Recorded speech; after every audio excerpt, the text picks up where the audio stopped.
All right, we're on. Good evening. I'm Mark Harris. Welcome to DiversiTV, the final episode for this season.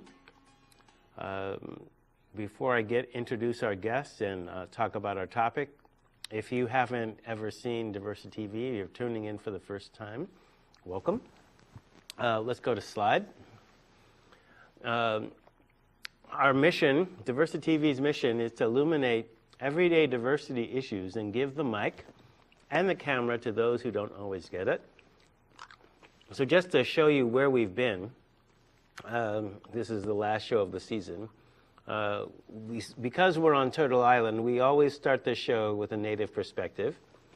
Next was Anglo, Africans in America, Latino, Asian, GLBTQTS, that is gay, lesbian, bisexual, queer, questioning, two-spirit, youth, disability, class, and this time we added class, and the topic today, spirituality and religion. And one of the things we wanted to talk about that I focused in terms of looking at this issue, especially during the so-called holiday season, is that the dominance of the Abrahamic religions, that is to say, the three religions that are cousins, that they share the allegiance to the patriarch Abraham, that is, in order of appearance, Judaism, Christianity, and Islam. Now, it is alleged that America is a Christian nation, even though the figure known as Christ led no wars, killed no one, but we have the concept of Christian soldiers, et cetera, et cetera. So one of the things that I often talk about, whether in my addictions classes or also in my ethnic studies classes, is the issue of what we have referred to, some of us refer to as weaponized Christianity. That is to say, when people burn crosses, lynch people, engage in genocide, they're not in fact following the teachings of Christ, but maybe engaged in behaviors towards their own benefit, shall we say. And that when some of us have been exposed to these weaponized forms of Christianity and essentially have had to fight to basically look at our own traditional ways, when we look at things like when I expose people to concepts, for example, during my addictions class about the sacred pipe, and just talking about the forms of native spirituality that usually take shall we say, a back seat, if any seat at all, within the arena of having the same standing as the Abrahamic religions in terms of consideration, where, for example, no one would think that it's proper behavior to climb a cathedral as if it were a rock, as an example. But the so-called Devil's Tower or the Bear's Lair in Wyoming, when Lakota Nation wanted a moratorium on climbing that during August, just so that they could conduct ceremonies, there was loud objections raised because, oh, well, this is just a geographic feature. The land isn't sacred, it's just part of the national park, and I, as an American, have a right to climb that. Well, maybe not. Why not have some consideration for other folks? If you could go to slide. So, the gift of the sacred pipe, among the Lakota,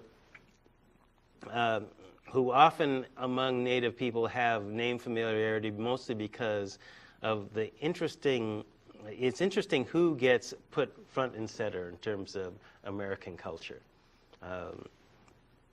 And the gift of the sacred pipe, white buffalo woman who appeared to the Lakota sometime in the past. These are basically internet-based drawings. The white buffalo woman brought a gift from the Buffalo Nation, taught the people how to pray with a pipe. The sacred pipe binds men and women together in a circle of love. The reason I brought this up in the context of an addictions class is because one of the models that has been used in terms of looking at alternative to 12-step is the 12 steps of the sacred pipe, Knupa Wakan, which basically talks about, we came to believe that our addiction to alcohol is coming about as a result of losing our Indian way of life, and that only by restoring that cultural framework could we restore ourselves to wholeness. We look at, one of our guests actually gave me this framework, so I have to thank you for that when we get to that. When we look at sexual diversity in Turtle Island, which can definitely be considered part of spirituality, or at least Native culture, in 117 Native American languages, there's a word for a third gender. In the generic Western civilization anthropological term is berdash, which is actually an Arab word for a male sex slave, but generically translated into English as two spirits. A reference is often in a sacred connotation where spirit creator, which is beyond gender, infuses two spirits within one body. So, for example, in the Osage nations, the concept of 7 genders, female, hetero, male, hetero, male body, female spirit, male body, female spirit, female body, male spirit, female body, male spirit, and then a person of mystery. Symbols for two-spirited people could include a dragonfly, rain, and 2 different configurations of depictions of wearing hair, both from the plains and also from the Southwest. So if we look at spirituality, generally speaking, to begin to frame our discussion, is your personal experience, personal cultural experience of being connected to something greater than yourself. Spirituality exists without a religion. And then a religion then could be considered a set of prescribed exercises to develop spirituality. So religion can exist without spirituality because all it is in fact the exercises. So scripture, dogma, ritual beliefs, values, and practices. So a religion can in fact program you to confirm or deny your personal experience or the experience of your body, mind, and emotions. Can also be used as a tool of conquest, as it was with the early conquistadors and bringing weaponized forms of Christianity. So when we look at some of the important questions to ask, does that framework allow your personal experience of connection to expand or contract? Can you experience, if you're talking about a Christian framework, the experience of kingdom of heaven, or within, or fear the possibility of hell, or within a native context, generically speaking, the good red road, or the Hopi word koyanaskatsi. So when we look at the difference between liberation theology or weaponized Christianity, and we look at some of the contradictions that have been brought to us that we're dealing with today as often Native people, where a traditional elder spoke about 3 tests being brought to Native people: the Bible, the bottle, and the casino, which are weapons disguised as gifts. And in order to diffuse the weapon, you have to understand that it is a weapon and be able to use it. So with that in mind, our guests, let me introduce them. Alan Merrill, immediately to my right, and Mitch Wilkinson. Welcome. Thank you. Thank you. So how did you come to live in Eugene, if you're not native to Eugene? And why do you choose to live here, either one of you? Well, my family moved here, my father's side, which came from Northern California, back in our tribe, obviously for work when my dad was younger, and he moved up to Triangle Lake originally, and then eventually we slid down into Eugene.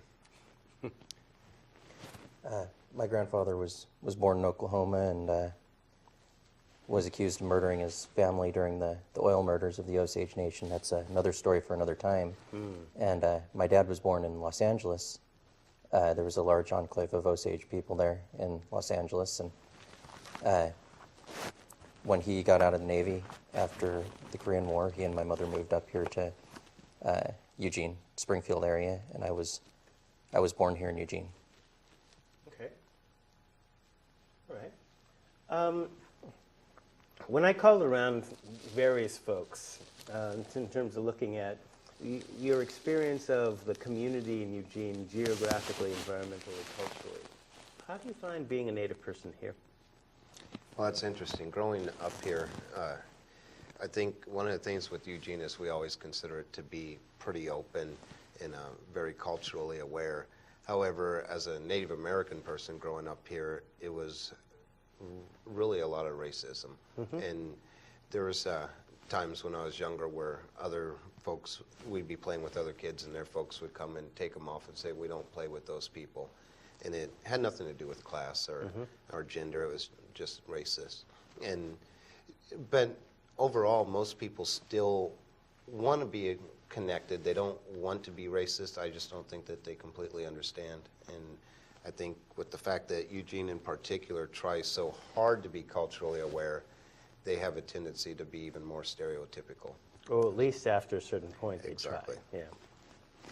I think that one of the greatest forms of racism that Native people face, especially in a so-called liberal community like Eugene, is that people are always trying to determine how much Native you are. People try to determine your identity rather than allowing you or your family or your tribe or your nation or your community to determine your identity. Being of mixed heritage, I'm also Japanese American and I'm Native American.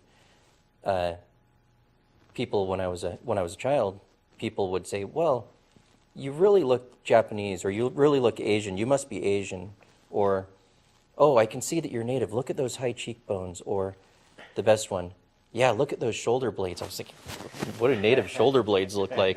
But I think that Native people are one of the few minority peoples, even that, I don't even believe Even Native that people. term, right. Yeah, even Native peoples as minority peoples, I don't believe that. So I should take that back. I should recant that. Or you could reframe it.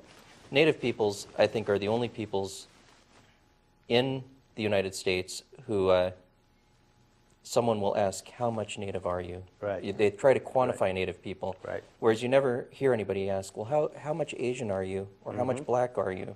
Or "How much Mexican are you?" It's always, with Native person, "Well, you really don't look Native, so you must not be. Therefore, you're not authentic, Yes. and I don't need to listen to you. Or you are authentic, and I will listen to every word you say." So it's that sort of racism that I faced as a young person, and sometimes utilized as a survival, as a means of survival in our community. It's interesting that, when you bring that up, because in terms of that issue, broadly speaking, blood quantum, Yes. in researching the history, because, my Choctaw cheekbones and, serious, and it was Apache who told me that. So, okay, whatever. Choctaw cheekbones. So, people basically relate to me, and I actually even told your father this. It's actually easier for me to relate with the larger white community as a black person because they fear black people.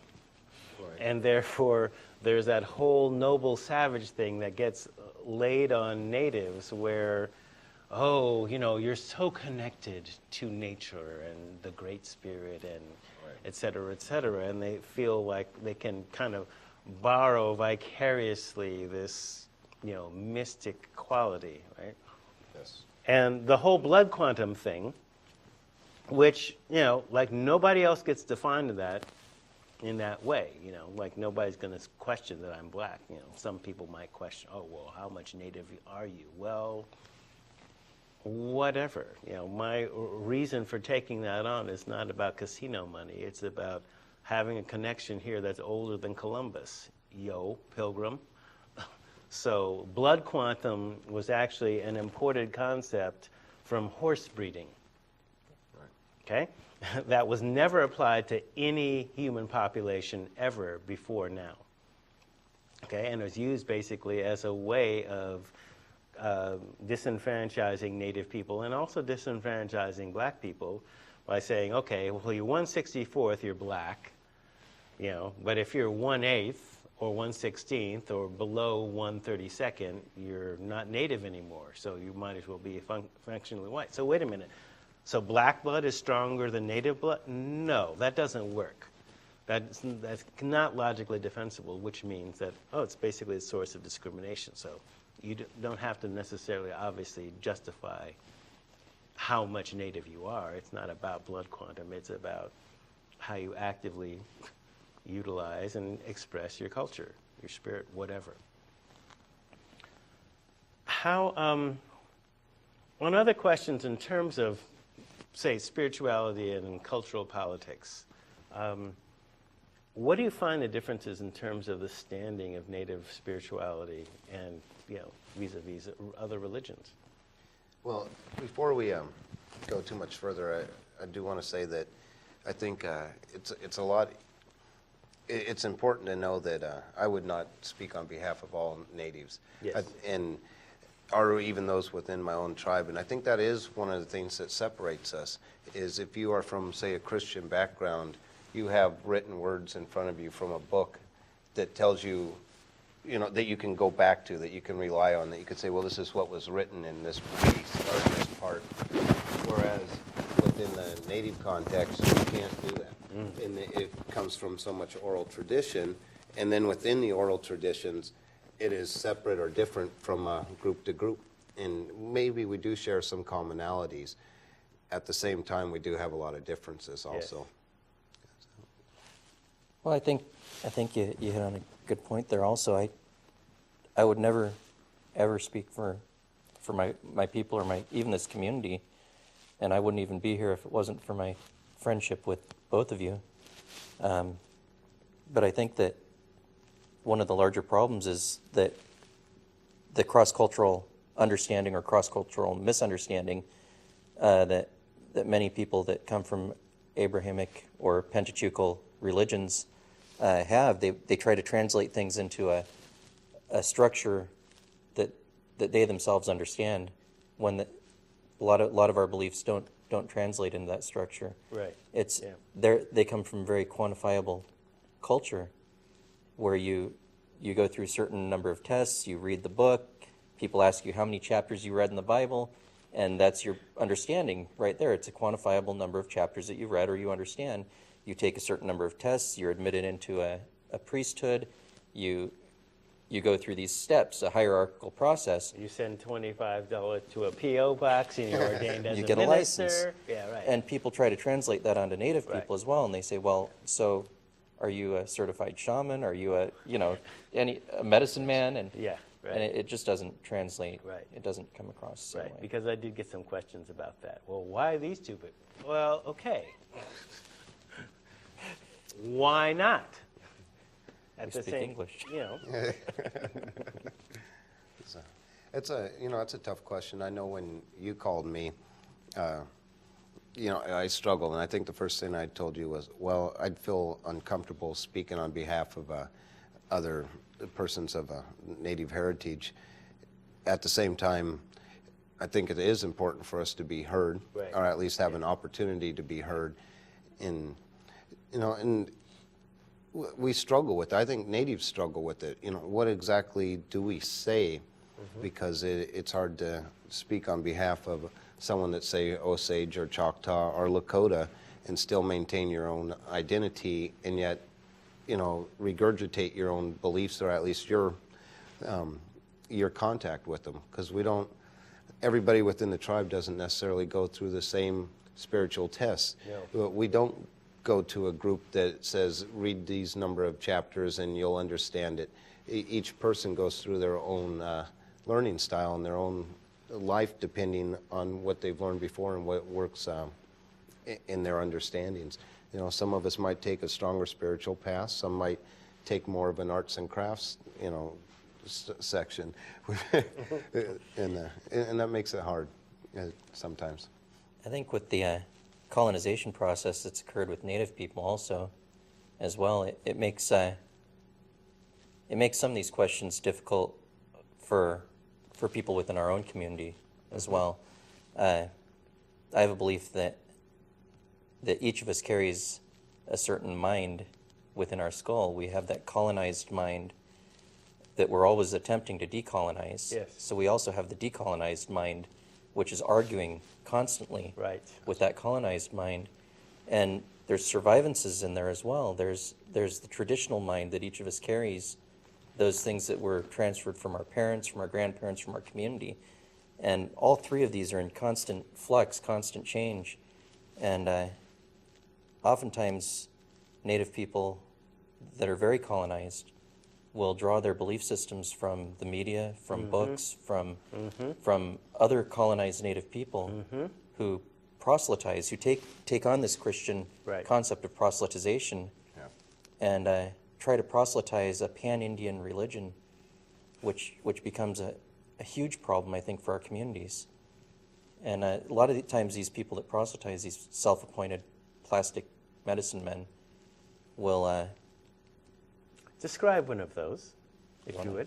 Well, I think the problem with a lot of the plastic medicine men is the idea that it really developed out of the urbanization of our culture when we were pretty much forced into the cities, either sent on busloads after boarding schools and/or forced out of it due to our land being taken away and had nowhere else to live. And from there, we lost our spirituality, or a lot of Native folks have lost their spirituality.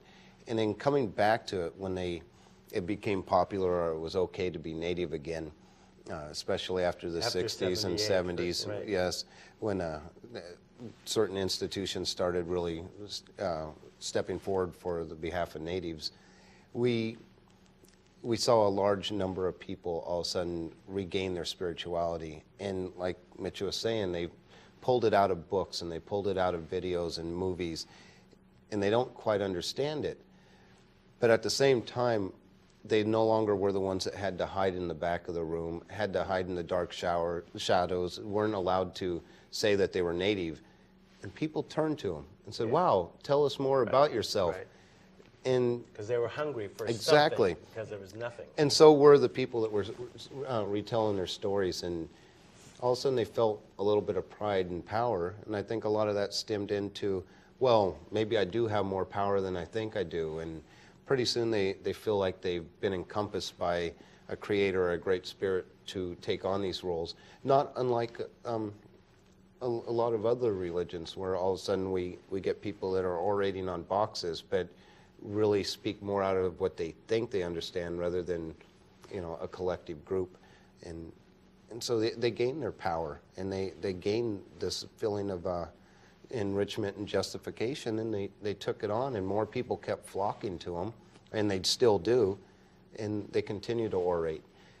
The biggest problem with it is they often shut off the rest of the Native community, and they stand up on the soapbox and feel like they're the powerful ones. Yeah.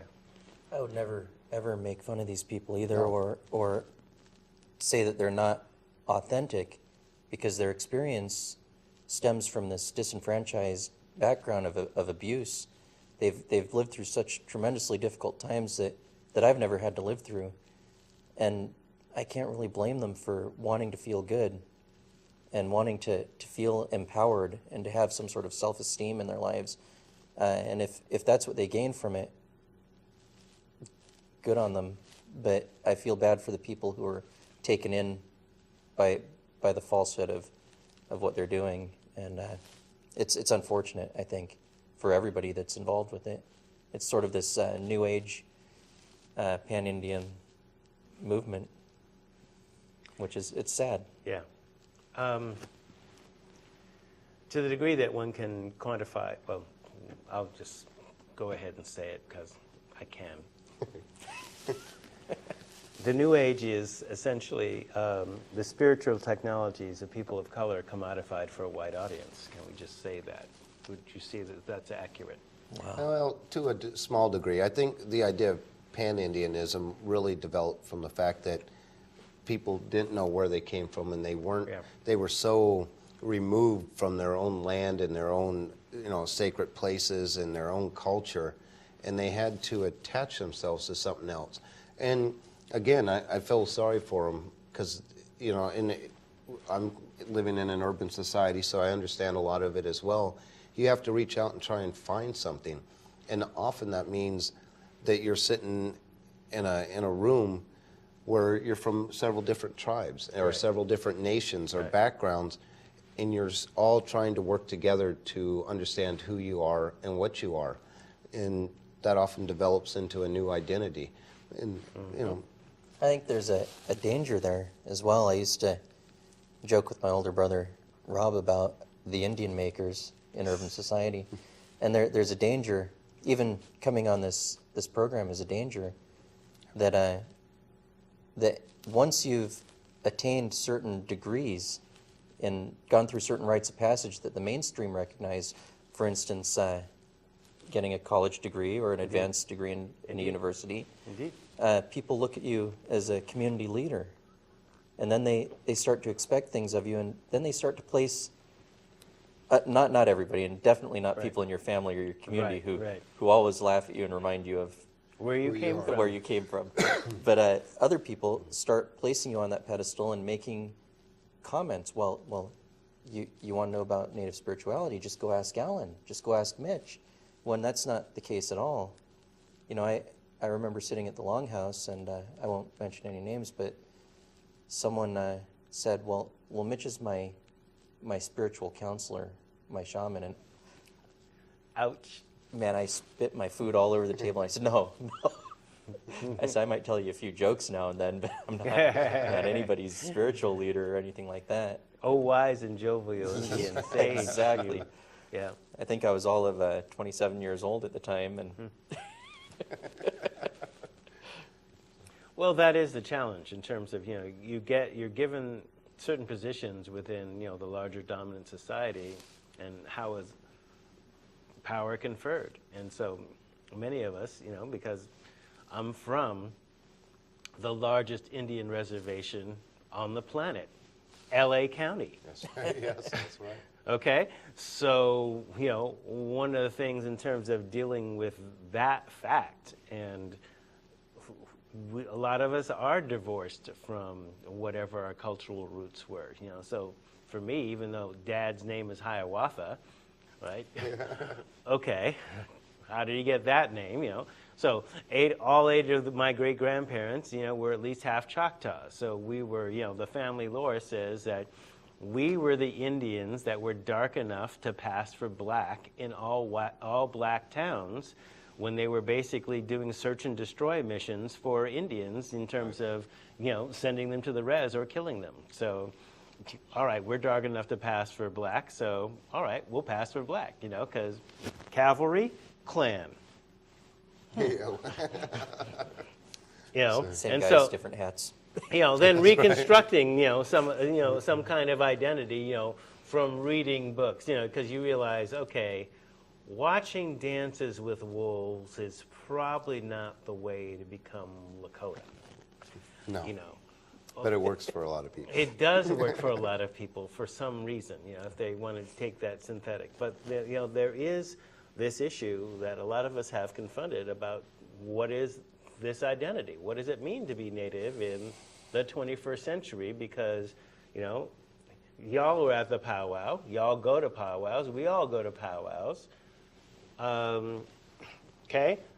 The pre-contact construction translated into the 21st century is one cultural, but what do we do the rest of the time when we're not in regalia? Right? And how to explain to folks, no, you don't clap after the song's over because it's prayer, Jack, not a performance. These aren't costumes. We aren't, imitating particular Indians. We don't do, explaining the rules behind the rules that you understand if you've been around, but are difficult. And even in that, it's difficult when you talk about powwows, which is really extremely strong Pan-American Right, Indianism. right. I've been fortunate because my tribe's never lost its traditions. So I could step away from the urban side and from the powwow religion in itself and head back down and really go back to the way we lived. And every year we go back and I do as many ceremonies as I can. And you struggle, because even as a native at a powwow, I struggle with some of the rules and the concepts and the ideas. And yet you also have to be expected to follow some of it to a degree. And I think it's difficult and challenging for me. I can't imagine what it would be for somebody that didn't really grow up in that type of society or doesn't have much familiarity with it. And again, like you said, you know, it's hard to know when to clap, when you have to stand up, when it's okay to give a hoot or a holler, and that not everything is so serious that we don't laugh, which we laugh lots, you know, we try to.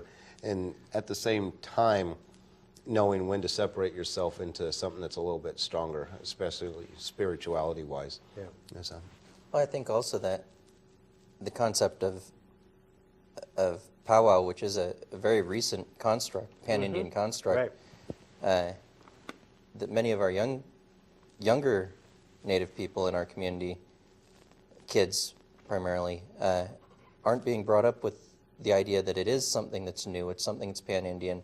It's not a religion, and it's not a completely spiritual event. It's more akin to a rodeo. right. It's something that people gather and enjoy the company of other people. And there are certain spiritual aspects to it, but it's not the culture. I had one of my students when I worked for Springfield from Grand Ronde said, well, I've never seen you at powwows. How can you say you're Indian?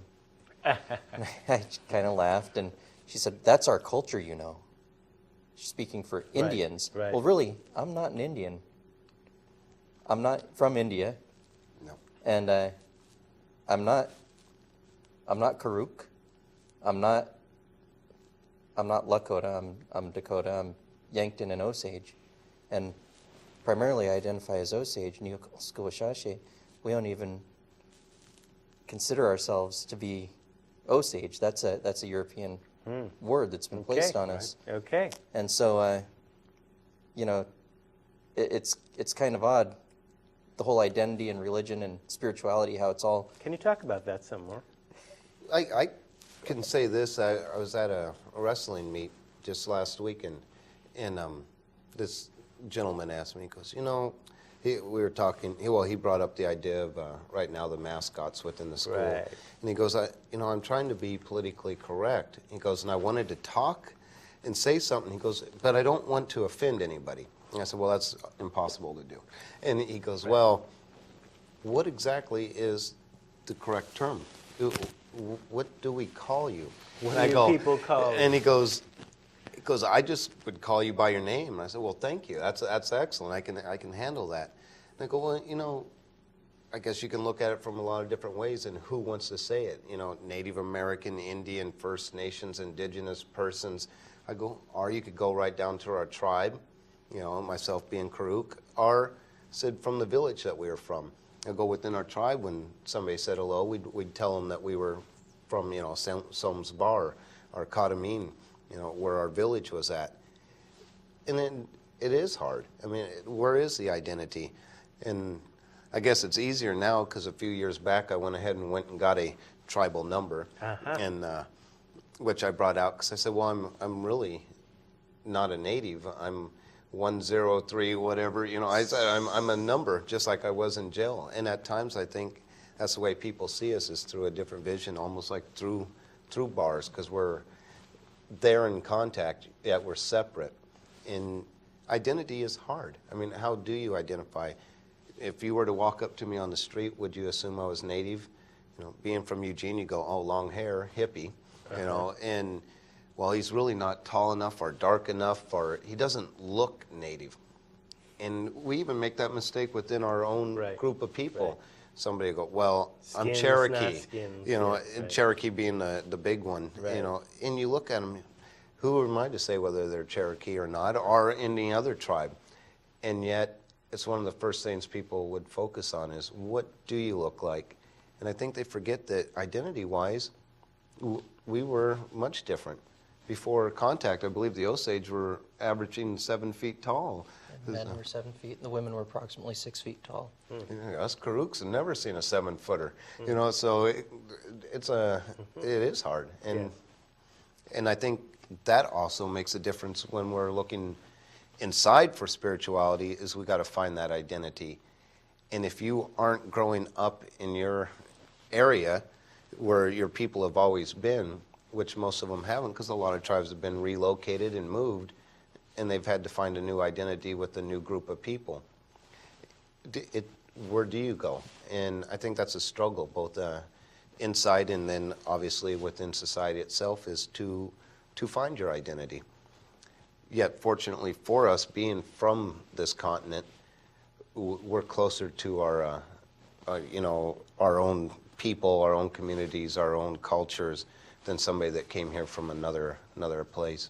So we do have some forces of identity. Unfortunately for a lot of our people, that means taking a little bit from like the Lakota or from the Cherokee or the Choctaw or the Navajo and combining it into kind of this new form and this new molded identity. Yeah. Myself, I've been fortunate being that our tribe hasn't lost it, and it's not that far away from me, being in the Siskiyou Mountains. Right. So. Got a little story for you. Want to hear it? Feel free. Well, when I got out of the Army, I wanted to go home and get in touch with my roots a little bit more. Back to my roots. So I went back to Oklahoma and was staying at my auntie and uncle's house, and I was so nervous that I wouldn't be accepted because I was the urban Indian. And I was so nervous that I wouldn't be accepted. And so before I went, I practiced up on all the language that I knew. And we were sitting around the dinner table the first night, and my auntie was holding all of the forks and knives in her hands. She wouldn't put them on the table because she didn't want Uncle Joe or my cousin Little Joe to start eating. She wanted to say a blessing first. And she said, let's have our guest say a blessing. So I lowered my eyes and I spoke the most beautiful Osage blessing I could in language. When I opened my eyes, everybody's mouth, their jaws were dropped, looking at me. They were Baptist, and I didn't know this. Yes. My Uncle Joe started Yeah. crying, though, and he said, that's the most beautiful blessing that I've heard. He says, no one spoke that language in this house since Dad died. Right. And I didn't know then. I didn't know if I was on good standing with them or bad standing, if I screwed up. I was still uneasy. It took me quite a while just to make that connection with my family again. And to work that out in my own mind that, yeah, they are Christian, they are Baptist, but they are still Osage. They're 100%. It doesn't matter what their blood quantum is. They're still my family, and they're still my relatives. They're still Osage. They're still on the land. They still have very traditional values and beliefs, even though they're Christian. And that those two things can coexist. They can coexist. They can coexist. They don't always coexist. No.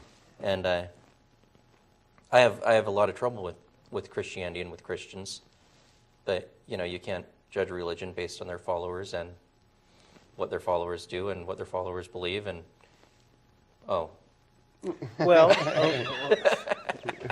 Well, here's, I'm not going to dodge that bullet.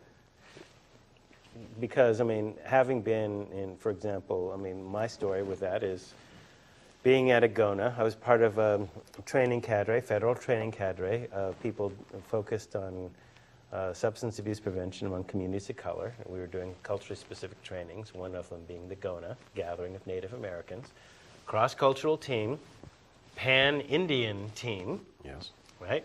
Putting together, 4 days worth of training, basically starting with, belonging, mastery, interdependency, and giveaway, and basically, 4 stages of life, four nations, yada, yada, yada, right? So each group, and this group from Lower Brule, right, shows up, and so each group is supposed to, do the prayer to begin the day. So the Lower Brule group started praying in English to Jesus. Oh. Right? And so, okay. But by the end of the 4 days, they were praying in their native language, which some of them, considering that, we were going through the boarding school experience as part of the curriculum, talking about what broke apart our Indian world, et cetera, contact and all that kind of stuff, and trying to recreate, some of the old ways in the new context, and part of that being, recreating language, for example, locally.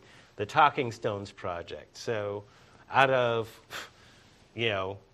so there's 143 words left in young Kalapuya, of which 11 are inscribed in stones along the bike path of the Right. Willamette River, right? So wait a minute, 143 words left in the language, and the last native speaker died in the 70s, and so how do you recreate a language? How do you pray in a language that's gone? That's How, gone. And then what would that mean today in terms of recreating that? Because you're going to have to borrow from Other groups. other groups in order to reconstruct an identity. It is hard. I see it a lot. I think at times I really struggle with it, and I try not to let it bother me too much, but such things as, especially right now within the Powwow Society, aho, which is really a Lakota word, Right. has become extremely strong. And it hurts when you see somebody that And genericized, Yes, really. and you see somebody that isn't Lakota, and some of their language use it, and you go, well, I don't fault them, and they're trying really, really hard to be spiritual or religious in a native context. But you go, wow, if you want to be a little bit stronger, either say it in English or go find out what it is in your own tribal language. Right. Or at least come out and say, I don't know my language, so I'm going to say this in a different one. Right. And yet, the internal struggle comes from the fact that you want them to keep going with it. We got the idea of following the red road or the road to Native Americanization. Yet, you wonder which path they're taking to get there. Yet, is it bad as long as they're taking a path that's going to reach them there? I don't think so. It just sometimes maybe it takes them a little longer to get there, or they have to take a different route. And, you struggle with it because at times you feel like walking away and throwing the stuff that they're saying aside because you know that it's mixed and it's jumbled and it's not accurate, or at least it doesn't fit you. Yeah. And yet you don't want to leave because you want to stay there and support them and help them. In whatever growth that they're doing. Exactly. So, I could greet you in Halito, which is Chacta, or Gamchi Lakwan, which is Kalapuya, at least. So we're at least using the language, the few phrases that we have that are indigenous to this part of Turtle Island that we're in now. But even Turtle Island, using that phrase and that Exactly. terminology, Well, also, something that one has to consider, that I consider when I speak my language, and I'm not fluent, I'm in no way fluent in my language, I just speak at a very elementary level. Does it make someone who doesn't speak their language feel bad about themselves? No. Does it make someone else's self-esteem spiral downwards? Does it make someone else feel like, well, they're not authentic enough, that somehow I'm more authentic than them? Do I use it sometimes when I'm in a situation where I'm uncomfortable to boost my self-esteem, to make me feel more authentic? Yes, I have in the past. I try not to, but I would be a liar if I said I didn't. Yeah. And I think that we're in such a situation that we're afraid to create those relationships with each other that are necessary to understand cross-culturally, cross-tribal. We haven't been able to have that conversation within our own community. And so we have all these survival mechanisms that we use to protect ourselves from feeling bad when we're in multicultural or cross-cultural situations or cross-tribal, intertribal situations. And one of them, I think, is speaking, using the few Right. Lakota phrases that have become catchphrases, Right. aho, Right. aho. Metaquias, and Right. you know, Right. and Yes. it's appropriation. And that, I think that Native people can appropriate other Native cultures and be just as guilty of it. And I think it's a bad thing as the New Agers appropriating Native spirituality, Native culture. And so it's something we need to work on as our own communities and get that conversation out there. I confess to be guilty of it myself, and I'm not necessarily justifying by saying that it's in a good way, but if there is no other word for something in English, or the word that is in English is oppressive, then I will introduce, an indigenous word from somewhere. Sure. And preferably starting with here, but moving on, because one of the things when I started at the beginning of the broadcast talking about weaponized Christianity, well, it's like, okay, dude's name wasn't Jesus. That's not what his mama called him. So, one, let's start there. Call him what his mama called him. One, Yeshua. Oh, yeah. Okay, or Isho for short, right? And two, start praying in the language that he spoke and read in the language that he spoke, which wasn't English and wasn't Latin. And let's go kick some Aramaic, and maybe you should start looking at the Aramaic-speaking Christians who have never done slavery, never done crusades, never done slavery, wars of genocide, conquest, nothing like that. And then look at, the Romans that hijacked the religion, and that's what you brought here, and that's who did the boarding schools, and that's who Columbus brought, and yada, yada, yada. You cannot divorce from that history, so let's start looking at, okay, the assault that continues to occur with us in terms of looking at these, shall we say, weapons and assaults on our spirituality. I think it's the lack of critical awareness and lack of critical examination of Christianity. It's the utilization of Christianity as like you said, a weapon or a justification of imperialism. I mean, throughout history, if Native people are pagans, if we're placed lower on the hierarchy, then the justification for conquering the land is there. If the Pope says you may go forward and conquer, then that's what the Christian soldiers would do. I mean, it still utilizes justification all the way from Grenada to Panama to Afghanistan to Iraq.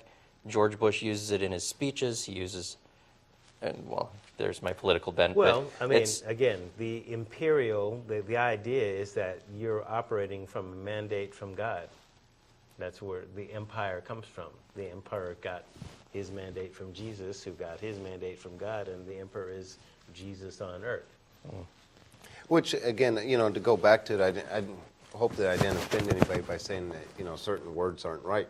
Because it has come down through this little justification that if we can kill somebody's identity, we can kill the person. Right. And so for natives in particular, so many tribes, groups, nations, etc., their language is dead or close to being dead, in their customs and beliefs and values and traditions and their sacred ceremonies in the places that they held them are either gone, lost, or Strip mutated. malls or whatever. Yeah. Exactly. And so for them to go back and try and find some native language does give them some sort of connection or identity that they're looking for.